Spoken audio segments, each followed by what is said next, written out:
Les amis, préparez les flûtes parce que aujourd'hui, on a assisté à un football champagne. Merci aux joueurs du Real Madrid. Cet après-midi, on s'est régalé, d'autant plus que le match était vraiment important, puisque vous avez vu ce qui s'est passé hier avec l'Atlético Madrid contre le Barça. La victoire était capitale aujourd'hui, et les joueurs l'ont bien compris et ils ont fait le taf, les amis. Ils ont fait le taf et de très belle manière, les amis. De très belle manière. Les amis, bonjour. J'espère que vous allez bien. J'espère que vous êtes tout aussi heureux que moi. Parce qu'aujourd'hui, on a vraiment vu un match très intéressant avec des joueurs qui, ça y est, ont passé la période de rodage. Et maintenant, ça y est, ils s'intercalent dans le mouvement et ont envie de briller, ont envie de montrer leur valeur. Les pépins physiques commencent à disparaître, la condition physique revient, les automatismes, la connexion commence à se faire entre certains joueurs majeurs, par exemple comme Brahim Diaz, Mbappé, et surtout, il y a eu un renouvellement qui s'est fait au niveau des positionnements des joueurs. Et là, je vais parler bien évidemment de Camavinga. Vous avez vu, j'ai encore sorti les maillots. J'ai sorti à juste titre, encore une fois, le maillot de Kylian Mbappé qui a été, à mon sens, le meilleur joueur du match, d'accord. Le MVP, d'ailleurs, il a été élu MVP. Mais attention, même si toute l'équipe a bien joué, même si Bellingham a fait un match énorme, Brahim Diaz a fait un match énorme, Vasquezinho nous a sorti une masterclass. On va parler aussi de Vasquez. Mais c'est vrai que voilà, que j'avais envie d'accentuer encore une fois la vidéo sur l'importance capitale de Kylian Mbappé et aussi de parler du rendement de Camavinga, parce que encore une fois, comme je vous ai dit, dans cette équipe-là, on avait vraiment des points faibles. Et c'est vrai que cela se situait notamment sur les couloirs et notamment sur le côté gauche. Parce que c'est vrai que depuis le départ de Marcelo, sur le côté gauche, on n'a plus cette force offensive. On a une stabilité défensive parce que quand il y a Ferland Mendy, c'est très dur de passer. Quand il y a Franck Garcia, il est généreux, il est rapide, il est accrocheur. Donc du coup, oui, ça donne une bonne stabilité défensive. Mais on n'avait plus ce contre-attaquant là. On n'avait plus cette force sur le côté gauche. Et c'est ce que je m'efforçais de dire depuis le début de l'année. Les amis, on part avec des points faibles en attaque. Donc c'est sûr que devant, après c'est un peu plus dur de s'exprimer puisqu'il n'y a pas autant de courses, autant de propositions et surtout de la justesse technique. Regardez le premier but d'Mbappé, les amis. Ça part de quoi? Ça part d'une relance de Camavinga. Il aurait pu dégager. 98% des défenseurs auraient dégagé ce ballon. Il aurait dégagé ce ballon. Ben non, lui s'est calmé, même si il était sous pression, il a quand même vu qu'il y avait Bellingham qui était bien placé et il savait, il a confiance aussi. Il y a ça aussi, la confiance qu'il peut avoir envers Bellingham. Il sait que techniquement, il est facile, il a la puissance pour pouvoir se retourner. Donc du coup, même si derrière il encaisse un petit choc, il fait quand même l'effort de donner ce ballon proprement. Regardez bien, revisionnez le premier but d'Mbappé, vous allez voir que ça part comme ça. Il donne le ballon proprement à Bellingham. Derrière Bellingham, ensuite, c'est du génie ce qu'il fait. C'est du génie. Petit contrôle orienté et puis derrière ça va très vite. Une fois que Bellingham s'est retourné, on a vu 4-5 joueurs en mouvement offensivement et ça faisait combien de temps qu'on n'a pas vu ça? Combien de temps qu'on n'avait pas vu 4-5 joueurs en mouvement vers la cage avec des appels coordonnés, chacun dans une zone. Mais moi, ce que je retiens à travers tout ça, même s'il y a eu le bon débordement ensuite de Rodrigo, la clairvoyance ensuite et la justesse technique aussi dans la passe de Rodrigo, qui a eu aussi le bon déplacement de Kylian Mbappé parce qu'il décroche comme il faut, il est intelligent, il sait que s'il va au contact des deux défenseurs, il n'a pas encore le coffre pour aller mettre la tête pour jouer les duels comme ça. Mais par contre, il a d'autres atouts. il a d'autres forces et il a joué sur ça. C'est pour ça que je vous dis qu'il est vraiment très intelligent et que c'est très intéressant d'avoir ce profil-là d'attaquant. Parce que peut-être qu'il n'est pas aussi puissant qu'Haaland, peut-être qu'il n'est pas aussi gainé que Karim Benzema sur les duels aériens ou Cristiano Ronaldo, mais il est très intelligent et il sait jouer avec ses forces. Donc du coup, oui, ok, il y a eu le bon déplacement. Mais si vous regardez bien, dans cette action-là, celui qui déclenche réellement le détonateur et celui qui va peaufiner et qui va faire que tous ces déplacements soient coordonnés, c'est Camavinga. Parce que après sa passe, il continue son action. Il fait son appel dans la profondeur, chose que Franck Garcia et Ferland Mendy ne le font pas. Mais par contre, Marcelo, ça, il faisait.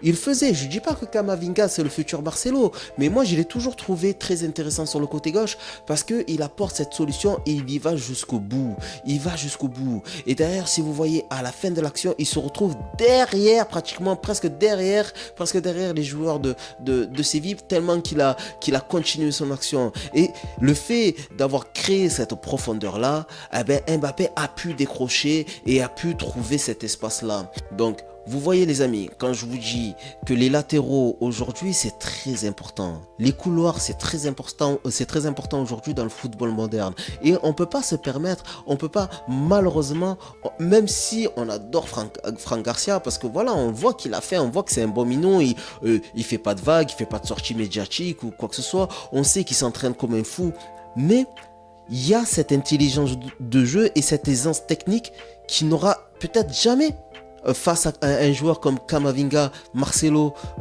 Alphonso Davies, que tout le monde en parle pour qu'il puisse rejoindre le Real Madrid. Vous avez vu encore le match d'Alphonso Davies contre Leipzig?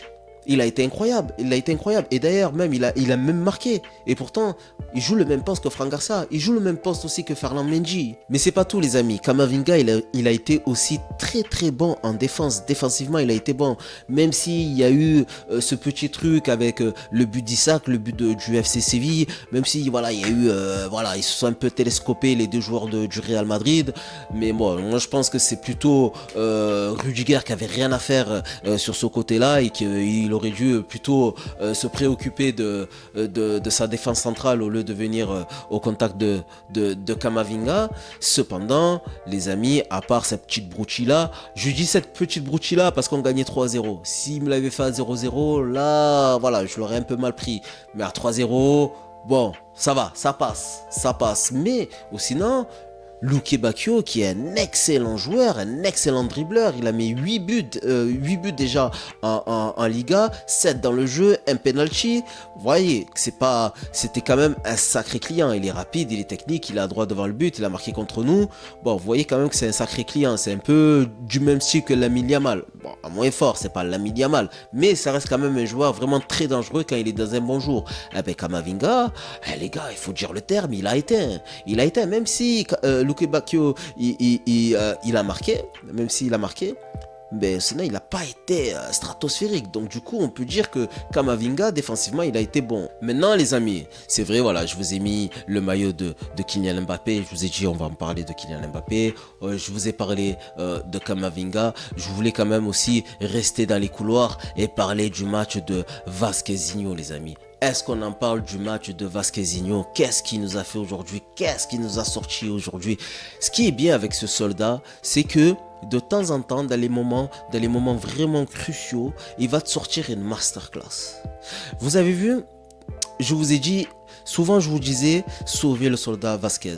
Il faut le sauver, il faut l'aider à ce soldat. Eh bien, Ancelotti a totalement entendu le message. Je ne sais pas s'il regarde mes vidéos, mais en tout cas, il a totalement entendu le message. Il a bien compris le message. Il a compris qu'il fallait sauver le soldat Vasquez. C'est pour ça que devant lui, il a mis Ceballos, il a mis Brahim Diaz et il a demandé aux centraux de couvrir ce côté droit. Ne laissez pas tout seul Vasquez sur un côté, parce que dès qu'il joue contre un joueur vif, sa tâche défensive, il va la faire, mais il va pas tout faire. C'est pas un défenseur de métier, il n'a pas le coffre pour faire les allers-retours, les appuis nécessaires pour s'il y a un joueur qui lui fait 2-3 passements de jambes, il va être à la rue. Mais par contre, quand on le décharge d'une grosse partie défensive, derrière, c'est un excellent contre-attaquant. Et il a encore montré là aujourd'hui que quand il perd pas toutes ses forces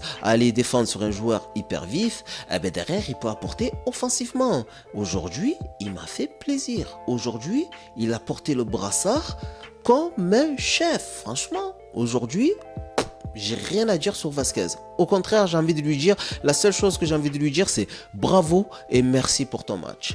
Merci pour ton match. Donc vous voyez les amis, quand je vous dis que les joueurs sont importants, quand je vous dis que les latéraux sont importants, mais il n'y a pas que ça aussi, il n'y a pas que ça.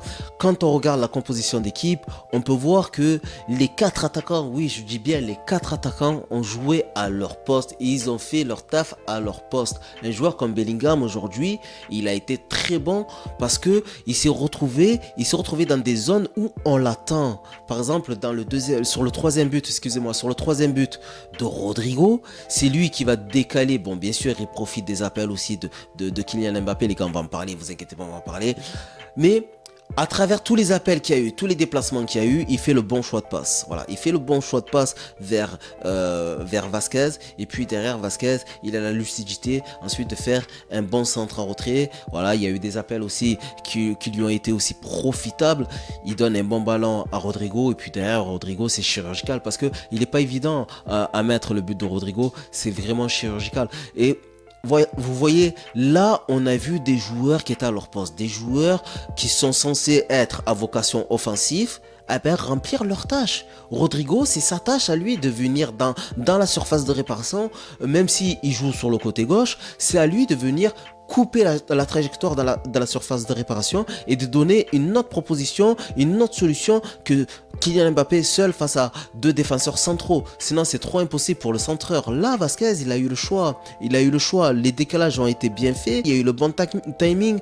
La vitesse a été très très bonne. Et puis derrière, c'est plus facile. Une fois qu'on fait tout par instinct, c'est plus facile, les amis. C'est plus facile. Donc, c'est pour ça que depuis le début de l'année, je vous bassine avec ces latéraux. Parce que vous pouvez voir aujourd'hui l'importance de ces latéraux. Et puis, de toute façon, lorsqu'on regarde la composition d'équipe qu'a aligné Ancelotti, vous allez voir que vraiment c'est une très très belle équipe et en plus de ça le positionnement des joueurs a été vraiment judicieux. Lorsqu'on place Ceballos et Valverde en sentinelle et qu'on met ces 4 attaquants là qui sont Brahim Diaz, Rodrigo, Bellingham et Mbappé, on peut voir que quand ces joueurs-là ils sont frais, quand ces joueurs-là ils sont en forme, ils nous régalent, Maintenant les amis, sans plus attendre les gars, on va parler du match de Kylian Mbappé parce que encore une fois, même si tout le monde a été très bon ce soir, je pense encore à Ceballos, au match qu'il a fait, il a été vraiment très clean. Valverde, il a été très bon. Bellingham, très précieux Bellingham. Mais aujourd'hui, le match de Kylian Mbappé aujourd'hui, il est vraiment significatif de la personne qu'il est en fait. Un joueur déterminé, un joueur conscient du rôle qu'il a aujourd'hui dans un club comme le Real Madrid, dans le meilleur club du monde. Je pense que petit à petit, il prend conscience que c'est lui la star de l'équipe et que c'est à lui de faire gagner son équipe. Même si il a des très très bons joueurs avec lui, même si il a Vinicius, même si il a Bellingham, Rodrigo, qui sont aussi importants que Kylian Mbappé, celui qu'on a envie de voir faire gagner son équipe, c'est Kylian Mbappé. C'est lui qui porte le numéro 9, c'est lui qui doit marquer les buts. Et aujourd'hui, quand à 0-0, il arrive à décocher une frappe de ce style-là, j'ai envie de dire que enfin ça y est, c'est rentré. Enfin ça y est, il a compris. Alors, je pense aussi qu'il y a un ensemble de choses aussi. Aujourd'hui, ça fait 5 mois maintenant qu'il est dans le club. Je pense que dans sa vie perso, les choses commencent à se ranger, que son interview lui a fait énormément de bien, que sa condition physique aussi revient petit à petit. Il a marqué aussi en finale, il gagne son 2e trophée. Il y a plein de choses, bien sûr qu'il y a aussi une dynamique positive. Ok, il n'y a pas de problème. Mais on voit pendant 90 minutes, il a couru. Il a couru Kylian Mbappé et ça on ne le voyait pas au bout de 70 minutes. 75 minutes, ça y est, il était KO, il mettait les mains sur les genoux. Bon, là, il a mis les mains sur les genoux, mais c'est parce qu'il avait fait plusieurs efforts. Mais ou sinon, dans la durée du match, on a vu un joueur qui était frais, on a vu un joueur qui était prêt. Ça y est, je pense que physiquement et mentalement, Kylian Mbappé est prêt. Maintenant, bon, advienne que pourra, j'espère qu'il va continuer à nous faire rêver comme ça. Mais aujourd'hui, il a fait un match plein, les amis. Aujourd'hui, il a fait un match plein et pas que par son but et par sa passe décisive, parce que ça aussi, on va en parler de sa passe décisive, mais aussi dans son comportement sur le terrain. On l'a vu plusieurs fois essayer de faire des efforts défensifs, mais bon, fort de constater que les efforts défensifs, c'est pas sa tâche principale, c'est pas ce qu'il aime le plus à Mbappé, mais c'est pas là qu'on l'attend. On l'attend pas à ce qu'il fasse un tacle au milieu de terrain. On a envie que de temps en temps il mette un peu de hargne pour voir un peu sa détermination, mais dans l'absolu, nous ce qu'on a envie de voir, c'est ça. C'est ce qu'il a fait sur le terrain. C'est-à-dire débloquer le match à 0-0 très tôt, nous mettre un but, un golasso. Derrière, participer à pratiquement tous les buts. Pratiquement tous les buts, parce que si on regarde le deuxième but de Valverde, ça part de quoi? Ça part de deux joueurs. Ça part de Camavinga, d'accord, qui sauve pratiquement sur sa ligne, mais de façon encore une fois très intelligente. Très intelligente, puisque il va donner un ballon directement à Mbappé. C'est risqué, vous allez me dire. Cette passe-là, elle est risquée, mais pour Camavinga, c'est calculé. Donc, il va donner un ballon très intelligemment à Kylian Mbappé. Et c'est là que je vous dis que physiquement et dans sa tête, il était prêt. Parce que c'est vrai que dans les relances, on avait un petit problème, puisqu'on n'avait plus ce point d'ancrage, cette personne, cet attaquant qui vient pour essayer de garder le ballon et pour pouvoir faire avancer le bloc. Et bien là, Kylian Mbappé, je pense que ça aussi, ça a été travaillé par Carlo Ancelotti. Il est redescendu et il a conservé le ballon. Puis derrière, il va donner sur le côté. D'accord? Et ensuite, l'action a été judicieusement amenée par Bellingham, qui fait son double passement de jambes, qui essaie de centrer à Vasquez. Et puis derrière, le ballon, il part au corner. Ensuite, bien évidemment, qu'il y a eu cette superbe combinaison ensuite sur le corner où les joueurs se sont passés le ballon jusqu'à arriver à Valverde. Et qu'après la frappe de Valverde, on l'a tous vu, le ballon tourner au dernier moment. Elle est stratosphérique. On a l'habitude maintenant. Nous, ça ne nous étonne plus, mais c'est vrai que c'est toujours impressionnant de voir Valverde marqué d'aussi loin. Mais les amis, encore une fois, ce que j'essaie de dire, c'est que il y a de l'évolution dans le jeu de Kylian Mbappé. Après, les amis, encore une fois, pareil, il a été très important aussi sur le troisième but de Rodrigo, les amis, parce que c'est lui qui propose 2-3 fois un appel en profondeur, ce qui déstabilise littéralement les défenseurs adverses, parce qu'ils se disent: oh là là, Mbappé il est chaud là aujourd'hui. Attention, il va partir. Vas-y, prends-le. Non, toi, vas-y, prends-le. Ouais, mais il est dans ta zone. Non, attends, ouais, mais... Et en même temps, l'action se déroule. Le ballon, il arrive sur Vasquez. Et puis, Rodrigo se fait oublier. Puisque les défenseurs sont omnibulés par les 2-3 appels de Kylian Mbappé qui attirent littéralement les défenseurs. C'est pour ça que Rodrigo, à la fin, il se retrouve dans une situation très confortable pour marquer ce troisième but. C'est parce qu'à un moment donné, les défenseurs, à la fin, ils étaient tous sur les talons. Ils étaient tous reculés. Et ils ont laissé trop de marge à Rodrigo parce qu'ils étaient trop attirés par les appels de Kylian Mbappé, les amis. Et après, les gars, est-ce qu'on en parle de la passe décisive qu'il envoie à Brahim Diaz? Parce que cette passe décisive aussi est vraiment très importante aussi. Est vraiment très importante. Pourquoi? Parce que au-delà de l'action, au-delà du fait que c'est très beau ce qu'il fait, c'est très beau ce que fait Vasquez, Brahim Diaz et Kylian Mbappé. Mais si tu mets pas ce quatrième but là, Luke Bacchio, lui, derrière, il marque. Et tu as 3-2. Il reste 10 minutes derrière. Il reste 10 minutes. Voire même un peu plus. Donc tu peux te mettre le feu. Et revivre ce que tu as vécu contre le Rayo Vallecano.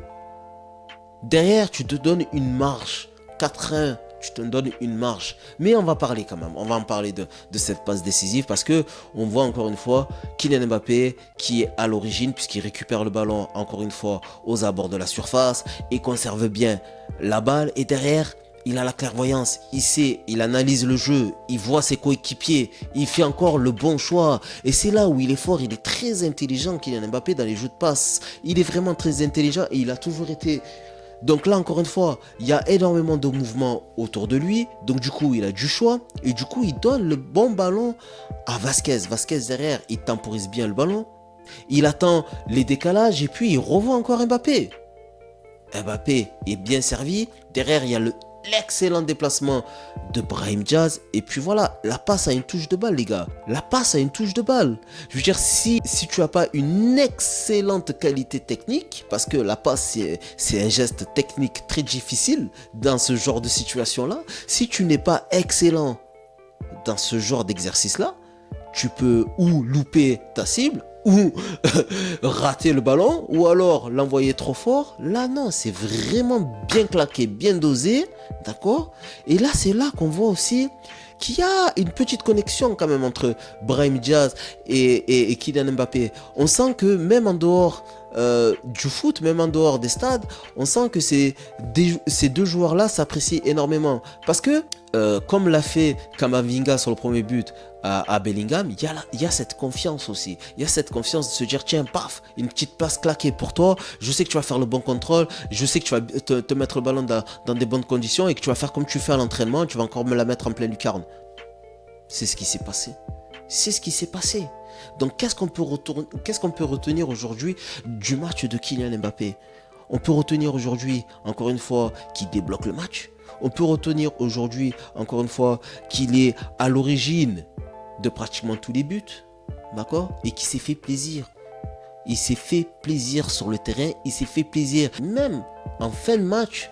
En fin de match, et c'est là que je vous dis que physiquement il va mieux, même en fin de match les amis, eh bien il a failli quand même marquer un très joli but quand il se retrouve dans la surface et qu'il arrive avec sa technique à se faufiler entre deux joueurs. Heureusement qu'il y a le bon retour de Navas, mais on sent quand même qu'il résiste quand même au retour de Navas à la 85e ou 87e minute de jeu.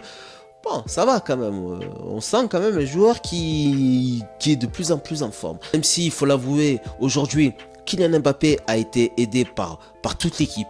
Par toute l'équipe parce que tout le monde a fait un très très beau match. Les milieux de terrain, ça se voit que voilà qu'il y a une causerie. Ça se voit que petit à petit des joueurs comme Bellingham, Rodrigo commencent à se mettre dans la tête que le finisseur c'est Kylian Mbappé. Après il a dû faire ses preuves aussi, hein. Il a dû faire ses preuves, il a dû enchaîner tous ces buts là. Faut pas oublier les stats, hein. Kylian Mbappé il marque but sur but, hein, les amis. Il marque but sur but à tous les matchs, il est en train de marquer des buts, d'accord.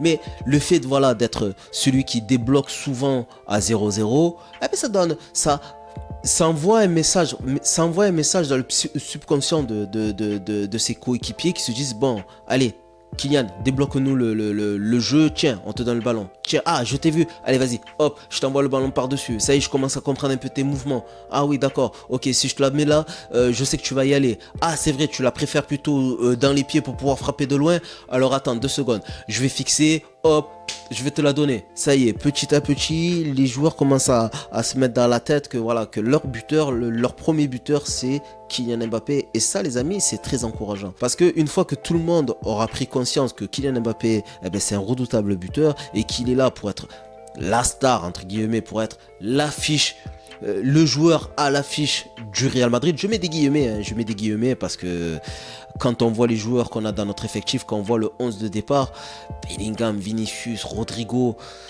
on peut pas dire que c'est que Kylian Mbappé qui est à l'affiche, mais si on suit la logique du recrutement, c'est ce qui est demandé. C'est ce qui est demandé par les dirigeants, c'est ce qui est demandé par le président. Et c'est ce que voient aussi les spectateurs, ceux qui sont sur le stade. On peut le voir. Dès que Mbappé fait un petit crochet, dès que Mbappé reçoit un ballon un peu intéressant, eh ben voilà, il y a une réaction, il y a des frissons. Un peu comme quand Vinicius il reçoit le ballon sur le côté gauche et qu'on sait qu'il va nous faire la différence. Ou alors quand Rodrigo se remet sur son pied droit et qu'il est prêt à envelopper, on sent que voilà, ben là c'est pareil, dès qu'Mbappé il arrive à faire une petite talonnade, un petit crochet ou quoi, il y a une réaction quand même des spectateurs. Donc on voit quand même que les gens attendent que ce soit Mbappé qui brille dans cette équipe, beaucoup plus que les autres. Les conséquences maintenant, les amis, de ce match là, de cette victoire là, quand je vous dis que contre le Rayo Vallecano, on a pris un excellent point, qu'on a ramené un excellent point à l'extérieur.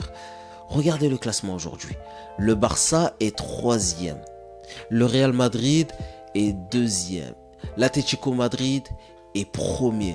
Il y a 2-3 semaines en arrière, on voyait pas ça. On voyait le Barça écraser tout le monde sur cette Liga-là. Mais lorsqu'on voit le nombre de points à la fin de cette année-là 2024, on peut voir que le Barça est à 38 points, troisième à 38 points, que le Real Madrid est second avec 40 points, donc avec 2 points d'écart. C'est pour ça que je vous dis qu'il est vraiment très important le point qu'on a pris contre le Rayo Vallecano, et à seulement, encore une fois, 1 point de l'Atlético Madrid. Donc du coup, on distance légèrement. Ça veut dire que le Barça, on leur met un petit coup psychologiquement. J'ai pas dit qu'on a détruit le Barça. Je dis qu'on met un petit coup psychologiquement en plus de la défaite qu'ils ont reçue à la 96e minute contre l'Atlético Madrid. Merci l'Atlético.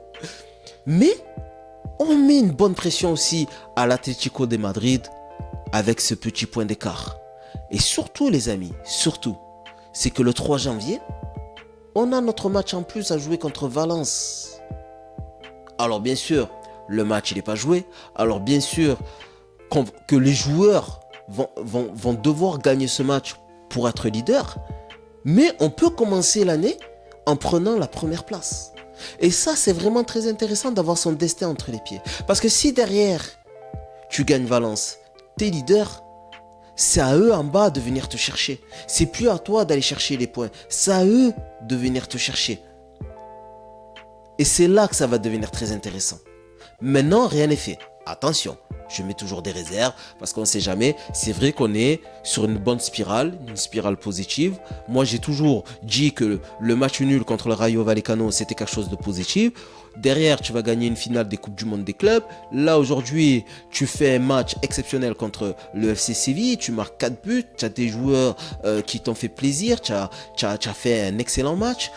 Et tu fais la plus belle opération. Tu fais la plus belle opération de la semaine. Parce que même si l'Atlético Madrid est leader, derrière, toi, tu as un match en plus à jouer. Dès janvier. Dès la reprise. Et ça, c'est intéressant. C'est pour ça, mes amis madridistas, ne perdez pas espoir, le championnat n'est pas fini. Oui, ok, il y a eu tous ces événements, d'accord, entre le Ballon d'Or avec Vinicius, avec les histoires avec Mbappé, avec aussi la gestion qu'a dû avoir Ancelotti avec le nombre de blessés qui traînent depuis maintenant quelques années.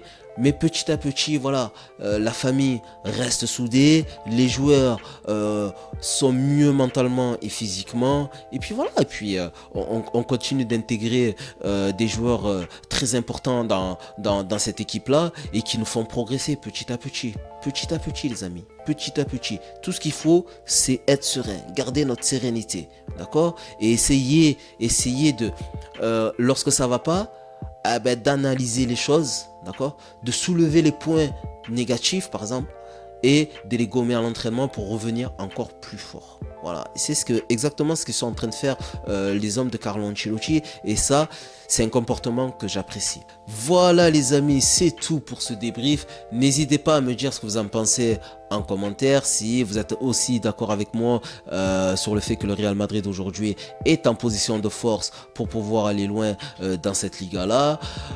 Encore une fois, merci les amis pour tous vos likes. Les gars, je vous vois, hein, je vois tous vos likes, que ce soit sur les photos que je mets sur TikTok ou alors sur les vidéos que je peux mettre sur Facebook, TikTok ou YouTube. Merci pour toute votre interaction les gars, c'est très important pour moi. Merci aussi à tous ceux qui rejoignent la chaîne, hein, tous ceux qui s'abonnent. Vous êtes la bienvenue les gars, la communauté grandit, vous le savez. C'est toujours avec fierté et plaisir que je vous propose ce genre de contenu là.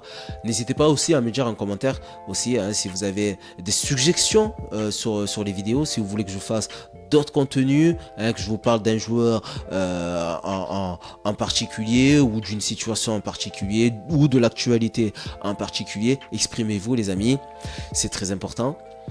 Et puis voilà les gars, ce soir on va encore bien dormir, je vais vous laisser profiter de votre soirée et puis je vous dis à très bientôt pour une prochaine vidéo. C'était Daleb Reagi et je vous dis peace la team.